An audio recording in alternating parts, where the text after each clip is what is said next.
Нор-Хачан – город в Катайской области Республики Армения, расположенный на правом берегу реки Раздан, в 40 километрах к юго-западу от областного центра города Раздан и в 25 километрах к северу от столицы страны, города Ереван.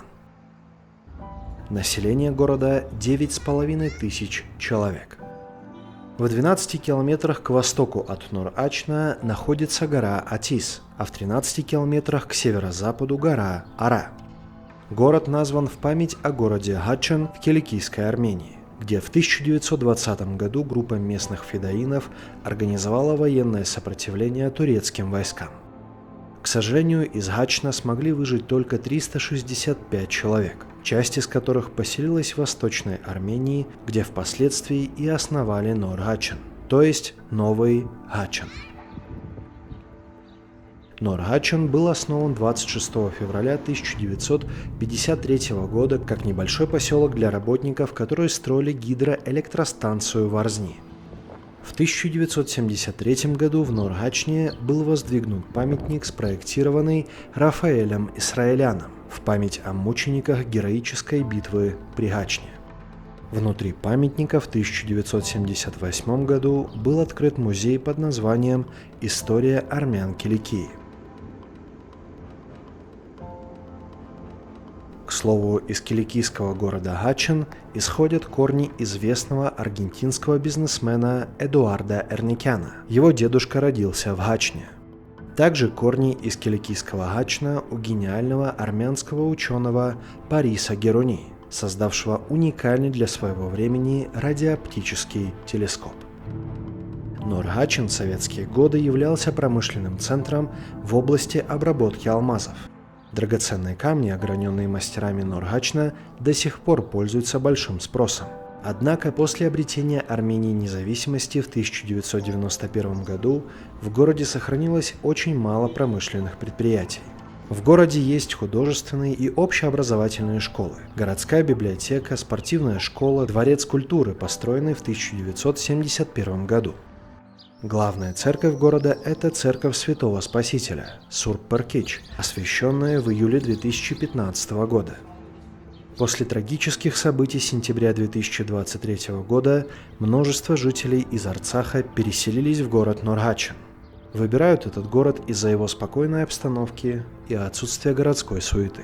Долгие годы Нор-Хачан, как и многие небольшие города по всей Армении, был обделен вниманием властей. Дороги изнашивались, повсеместно возникали проблемы с освещением и водопроводом. Инфраструктуру города необходимо было модернизировать. В связи с отсутствием рабочих мест и перспектив многие люди покидали город, но в настоящий момент власти общины активно благоустраивают город. В разных частях города положили новый асфальт, отремонтировали улицы, модернизировали систему освещения, поменяли устаревший трубопровод.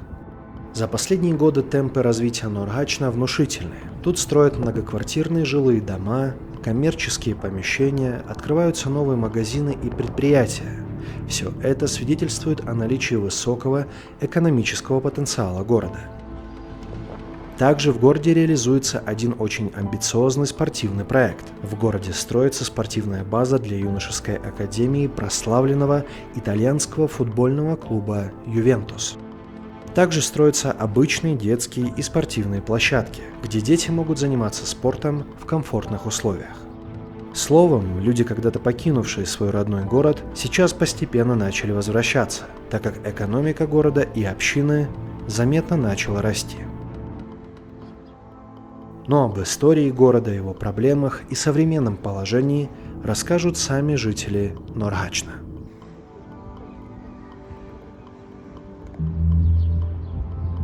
Ինչպես է ստեղծվել այդ քաղաքը։ Նախ սկսենք նրանից, որ 1953 թվականին արդեն որպես ինքը որպես այդպիսին բնակավայր կար գոյություն ուներ։ Այստեղ ապրում էին մարդիկ, որոնք աշխատել էին Գյումուշ, ապա հետագայում նաև Արզնի հիդրոէլեկտրակայանների կառուցմանը։ Արդեն այստեղ մարդիկ կային, որոնք ոչ միայն շինարարություն էին իրականացնում, նաև Արզնի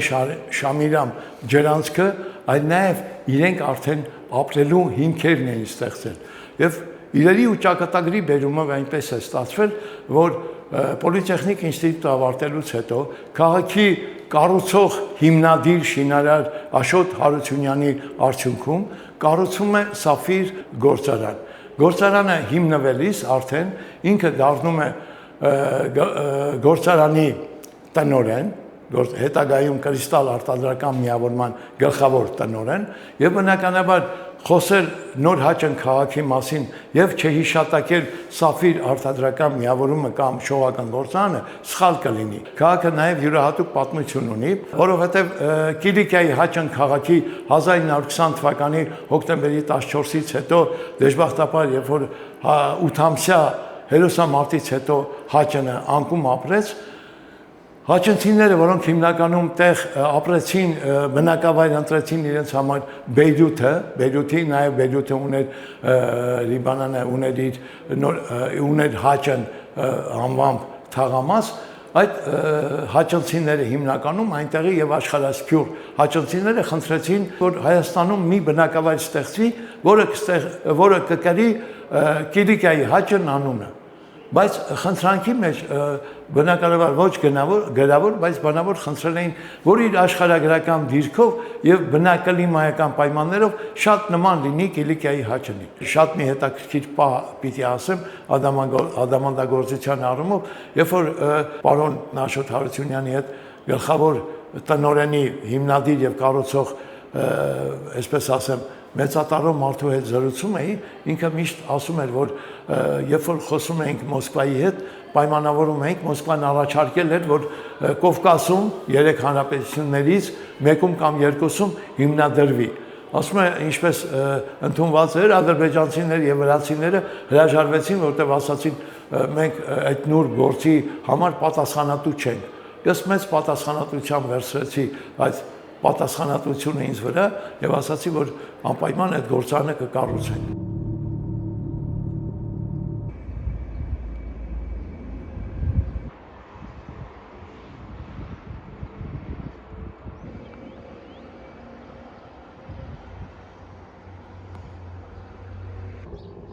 Եվ ես պատիվ ունեմ ներկայացնելու հենց այս քաղաքի այն պատմությունը, որը կապված է Կիլիկիայի Հաճն քաղաքի հետ։ Կիլիկիայի Հաճն քաղաքը ավաղ հիմա Կիլիկիայում է եւ կրում է Սայինբելու անունը, այն սրիկայի անունը, որը հիմա այնտեղ 4000 բնակիչներ կան, որը գրավել է Կիլիկիայի Հաճն քաղաքը։ Քաղաքը նախ սկսեմ նրանից, որ ինքը քույր քաղաք է Ֆրանսիայի Շասուղոն քաղաքի հետ, այստեղ հոկտեմբերի 2-րդ կիրակի միշտ տոնվում է քաղաքի տոնակատարությունն է, հերոսամարտի, ինչպես նաև նրա վերապրման, որպես փյունիկյան թռչուն, վերապրման օրը, տարին, չգիտեմ, իր ամբողջական որպես պատմական նոր վերացնունդ եւ այստեղ միշտ Ամերիկայի Միացյալ Նահանգներից, Կանադայից, Ֆրանսիայից, Արգենտինայից, աշխարհի բոլոր ծայրերից, որտեղ ապրում են սփյուռքահայեր, առավելևս հաճնցիներ, նրանք այցելում են եւ իրենց կարոթը Կիլիկիայի Հաճն քաղաքի հանդեպ հենց այստեղից են առնում այս քաղաքից, այս հուշարձանից, այս թանգարանից, այս մեր շատ յուրահատուկ օդից ու ջրից։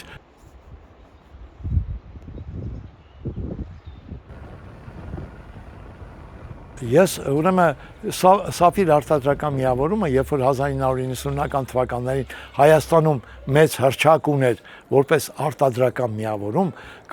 կարելի էր այդ արտադրական ձեռնարկությունը հիմնականում չքանդել, նույնիսկ դարձնել ռազմական արդյունաբերության հիմնադիր օրրանը։ Կիրովականի այն ժամանակվա ավտոմատիկա գործարանը, Աշտարակի գործարանը, Աբովյանի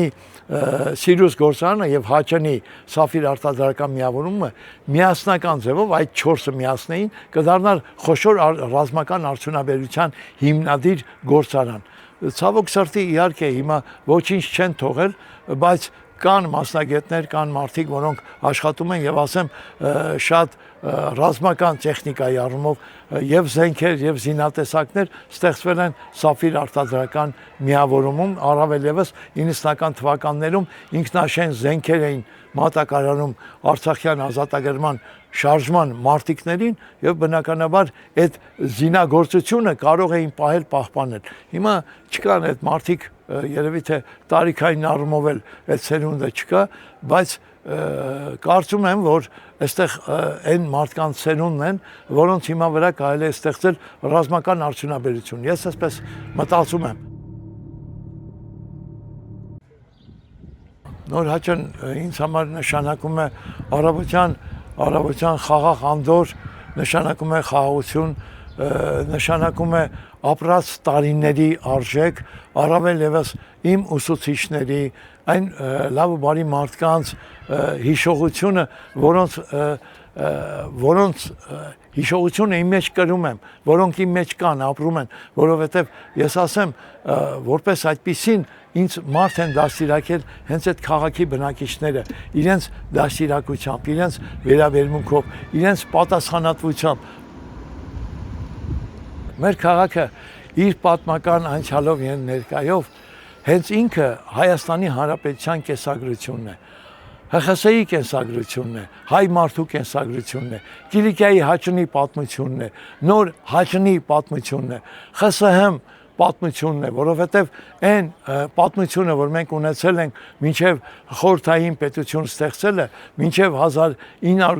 1918 թվականի մայիսի 28-ի առաջին հանրապետություն ունենալը, ինքը կրում է բոլոր 3 հանրապետությունների խորհրդանիշը։ Մենք պետք է ապրենք պատմական հիշողությամբ։ Այդ հիշողությունն է, որ մեր հակառակորդը, մեր թշնամին, չգիտեմ, աշխարհն ուզում է ջնջել, բայց հաճնցու համար դժվար է ջնջել, որտեղ ինքը նոր հաճն ասելիս ինքը գիտի, որ կրում է Կիլիկիայի Հաճն անունը, ինքը գիտի, որ այդ պատմության մեջ ինքը կա, գոյություն ունի, որ այն սերունդը, որին դաստիարակում են կամ այն սերնդի հետ իրենք ապրում են, պարտավոր են այնպես դաստիարակել, որ իրենց համար հողը դառնա սրբություն, պետությունը դառնա արժեք։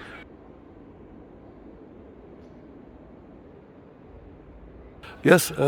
անկեղծորեն ասեմ, հպարտ եմ, որպես քաղաքացի, որպես մարդ, որ ապրում եմ այնպիսի քաղաքում, որտեղ մարդիկ ոչ միայն սիրում են արվեստը, գրականությունը, մշակույթը, նաև իրենց ձեռքի ափի մեջ տեսել են ամենաաշխարհի հարուստ ադամանդը, բայց իրենք գնահատել են մարդկային առումով այն ազատությունը, այն անկախությունը, որը հիմնվել է մեր քաղաքում։ Քաղաքը շնչում է Փառք Աստծո, ապրում է իր առօրյա հոգսերով, իր մշակույթով, իր արվեստով, իր գրականությամբ, իր դպրոցի աշակերտներով, որը նաև մեր վաղվա սերունդն է եւ առավել եւս դաստիարակում է ընկեր Սիմոնյանի շնորհիվ, սա չեմ կարող չասել, մեր թանգարանի շնորհիվ հայնասիրության այն ոգով, որը կրում է Կիլիկիայի Հաճն քաղաքի անունը։